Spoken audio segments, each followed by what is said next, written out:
A while ago, I asked you to share your data for free to AstrophotoMarket.com. And you showed up, and you did.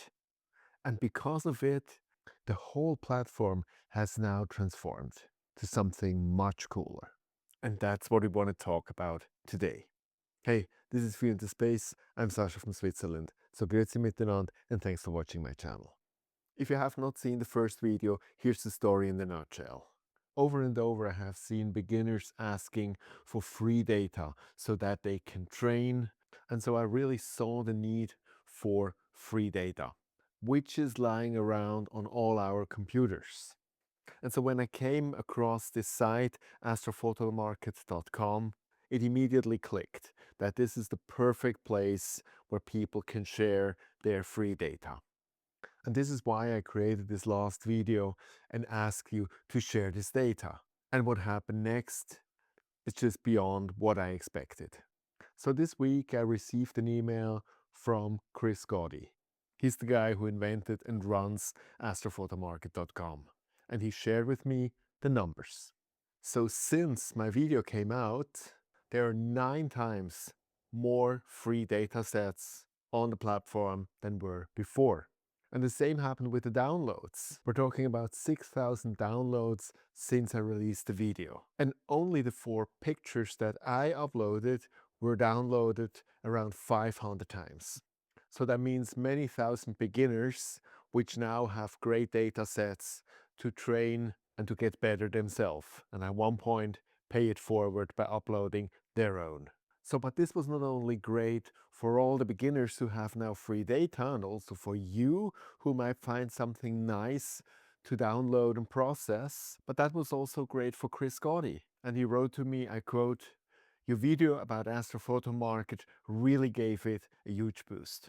And that meant that Chris realized the potential his site has, and since then he added a lot of new features.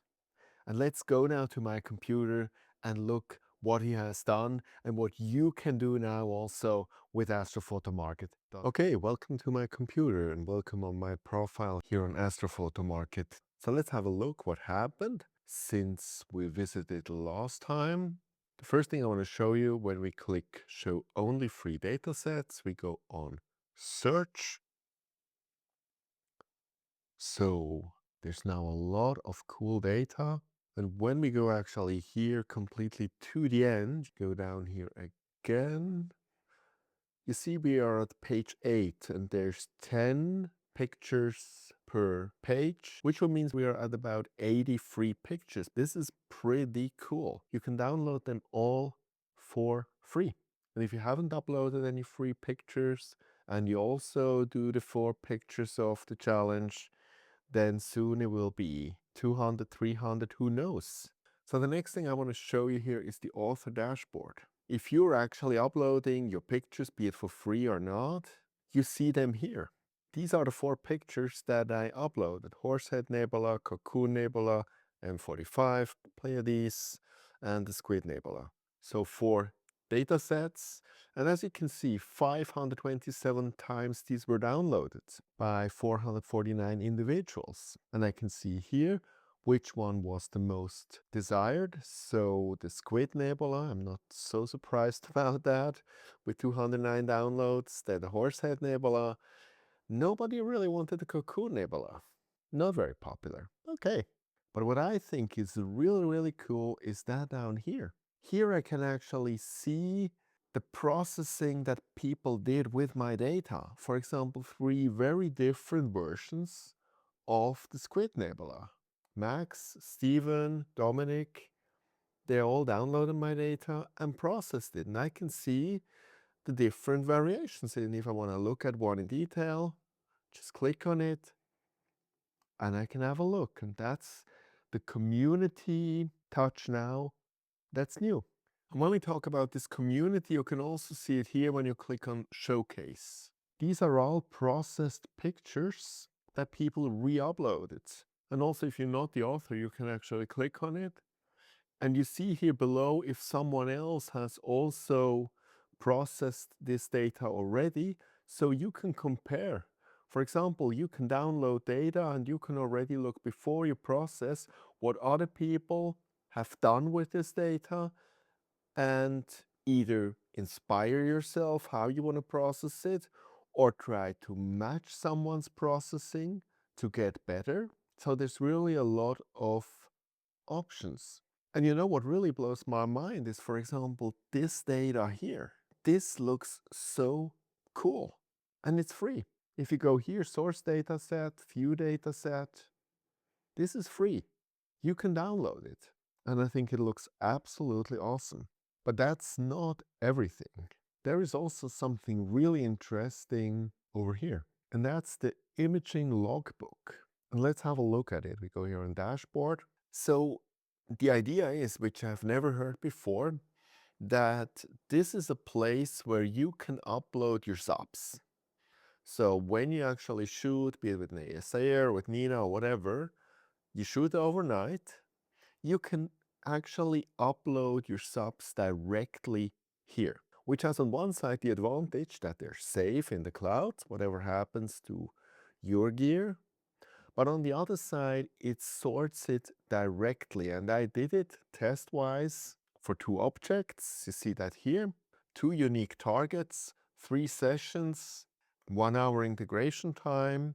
And down here you can see M20 or M51. These are the 2 targets that I uploaded. The filter distribution overall. If I go here, I see it right away. I see my monthly activity. And if I now go over here, my projects, then I see actually the 2 ones. So I can, for example, click on this one here, M20. I see a rough representation of the data. I see here the filter distribution. So for example, if I do multi-night session, every night I can upload and I see right away for which filter should I shoot more the next night so that I have even Steven. What's my overall integration time? Am I satisfied with that? I see the individual sessions. So that's really an innovative and very powerful tool for, I would say, the ambitious amateur. This has a downside, which I do not want to hide here because this is not sponsored at all. As you realize, I mostly market that for the option to upload and download free data. I don't know how much this is in the interest of Chris. But anyway, so the issue a little bit with it is that, and it's not an issue, it's just a fact that cloud space costs money. So that's not something that Chris can offer for free. So 3 gigabytes are for free, but that's in principle 1 session of subs, so that doesn't really help you a lot. So if you feel this is something you would like to use, you will have to upgrade your plan. And so realistically, where it starts to make sense is here with the plus 500 gigabytes. This will give you space for about 100 sessions, and this will cost you around $5 a month. And there's even much more that Chris wants to do here. There's an option that you can sell your telescope time here and actually shoot objects for other people. Also, Chris wants to do a Chrome plugin. So there's a lot of additional stuff coming. Personally, for whatever you find now attractive in here, but I think it's definitely a site to put in your favorites and to visit from time to time.